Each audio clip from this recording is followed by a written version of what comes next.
All right, welcome back to the deep dive. Today we're going deep into Bajaj Finance Limited. Bajaj Finance Limited. Yeah, their recent earnings call transcript, to be exact, specifically the quarter ending December 31st, 2024. So their Q3 of fiscal year 25. You sent this over to us. Really wanted to get a handle on what's making this major player tick. Yeah, we've got the full transcript here. The official record of the investor call after their Q3 results. It's a lot to digest.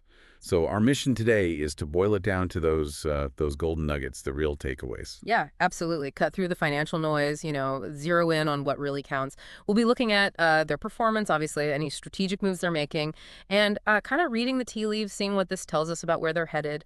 And as someone keeping a close eye on the financial sector, you probably have a good reason for wanting to understand Bajaj Finance better. So let's crack this thing open. Crack it open. They called it a good quarter overall. What popped out at you right away? Well, I think it's the combination of strong growth, really healthy growth in some key areas, while at the same time, they're seeing stabilization in a pretty crucial metric. You've got significant jumps in loan volumes, and their assets under management, or AUM, think of it as the total value of all the loans they're managing. Right, AUM. Yeah.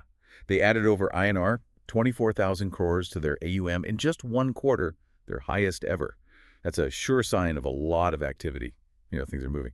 Now, at the same time, they're telling us that loan losses, as a percentage at least, stayed pretty flat between Q2 and Q3.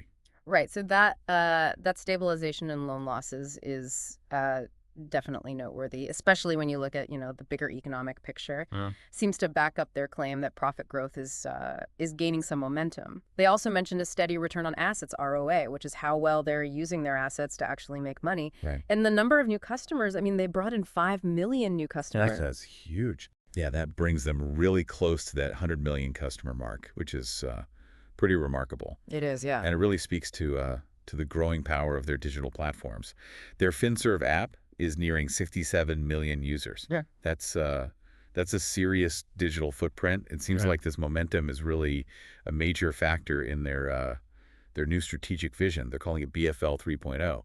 They unveiled this at their Investor Day back in December. This is their next phase, a new chapter in their long-term plan. BFL 3.0. So it sounds like they're presenting this as a pretty major step. What are the key changes, the big shifts that set this new phase apart from what they've done before? Well, the transcript doesn't dive deep into all the nitty-gritty of BFL 3.0, but they keep using this phrase "Funai company," which suggests they're weaving technology, AI, really deeply into everything they do. Yeah, think customer acquisition, developing new products, even risk assessment and operational efficiency. It probably touches every aspect of their business. And the fact that they're framing this as a distinct third phase, right? First, they focused on growth until 2016. Then it was consolidation and diversification. Now this feels like a fundamental shift, a move towards this tech-powered financial services model. Makes sense. Let's take a look at some of the key numbers, the big financial figures. Their AUM, it's sitting just under INR 4 lakh crores with a pretty substantial 28% year-on-year growth. That's a significant increase in their loan portfolio. Oh, it is, yeah. And we see positive signs on the efficiency front, too. Their operating expenses, as a percentage of their net total income, it's actually gotten better. Went down to 33.1% from 33.9% year on year. So that tells me they're getting more efficient in managing their costs in relation to their revenue. Their profit before tax, PBT, and profit after tax, PT, both saw healthy growth, 18% each. That's good. However, their return on equity, ROE, this tells us how well they're generating profit from shareholders' investments. That did dip a bit, down to 19.1% compared to 22% the year before. And their net non-performing assets, NNPA, these are loans where borrowers are having trouble repaying, even after they've set aside funds for potential losses. That nudged up a little, 48 basis points from 37. So profitability is up, but the efficiency of making money for shareholders has softened a bit, and there's a slight uptick in those potentially problematic loans. Yeah, that's an important point to consider. Overall profit is growing, but that little rise in NNPA, that's something analysts will be watching closely. Right. A basis point is just 1/100th of a percentage point, so we're Yeah. talking about from 0.37% to 0.48%. It's small, but it does suggest a little dip in asset quality. Let's shift gears and talk about their customer base and branch expansion. They're on track to add a whopping 17 million new customers this fiscal year. 17 million. They've already added 13.5 million. So hitting that target, it seems like a pretty safe bet. What's interesting, though, is that while their customer base is exploding, their physical branch expansion, that's slowed down quite a bit. Only about 50 new locations added. 50. Yeah, it's like they shifted focus. Instead of new locations, they're increasing their presence within existing locations. Like their gold loan branches, they just crossed the 1,000 mark. Seems like a smart move to really dig deeper into markets where they already have a foothold. Oh, absolutely. It's the way to go in this digital age. Yeah. Focus your branch expansion where it counts, like those high potential areas, like gold loans. And for the broader market, leverage that digital reach. That's where you engage your customers. Their net interest income, the difference between what they make on loans and what they pay on borrowings, that grew by a solid 23%. And their net interest margin, NIM, basically the profitability of their lending operation, that held steady in Q3. They also highlighted their ongoing investment in using AI to boost productivity. This is that fine AI company vision in action. And it seems they're managing their headcount growth carefully, too. They've got over 62,000 employees, but they brought fewer people on board in Q3. And they're expecting slower headcount growth in the next fiscal year. So again, the idea is leverage technology, be more efficient. Let's dive a little deeper into credit quality, their credit cost for the quarter. That's stabilized. What's the significance of that? Well, the fact that it levels off at INR 2043 cores, Yeah. that's a good thing. It means the rate at which they're spending money because of potential loan defaults, that's not going up anymore. Right. Their loan loss to average assets under finance, there's a tiny, tiny uptick there. But management pointed out that the formation of new stage 2 and stage 3 loans, these are loans that are showing early signs of trouble or maybe more serious signs of trouble with repayment. They're saying that's stabilizing too. So this suggests those proactive risk management steps they've been taking, they might be starting to have an effect. They did mention taking some proactive risk actions, like pulling back in certain lending segments. For the full year, they're expecting that loan loss to average AUF number to be around 2.2%, and they think it'll dip even further in Q4. Their gross non-performing assets, GNPA, that's the total value of loans that are past due, that came in at 1.12%, and NNPA, as we talked about, 0.48%. Management assured everyone that these figures are still within their medium-term targets. They also mentioned reducing their exposure to those riskier unsecured loans, trying to get back to pre-COVID levels soon. Yeah, that focus on de-risking their portfolio, especially in unsecured lending, that's a smart move, a cautious move. Let's talk about their strategic partnerships for a minute. The tie-up with Party Airtel, that seems like a pretty big deal. They've got a 5-year plan to offer a bunch of financial products to Airtel's huge customer base. Yeah, exactly. They're going after something like 200 million non-overlapping Airtel customers, offering everything from personal loans to gold loans, even trading products. They've already got a couple of products live on the Airtel Thanks app, and there are more in the pipeline. This could really shake things up in terms of customer reach. On the flip side, though, they are pulling back from getting new co-branded credit card customers with RBL Bank and DBS. What's the thinking there?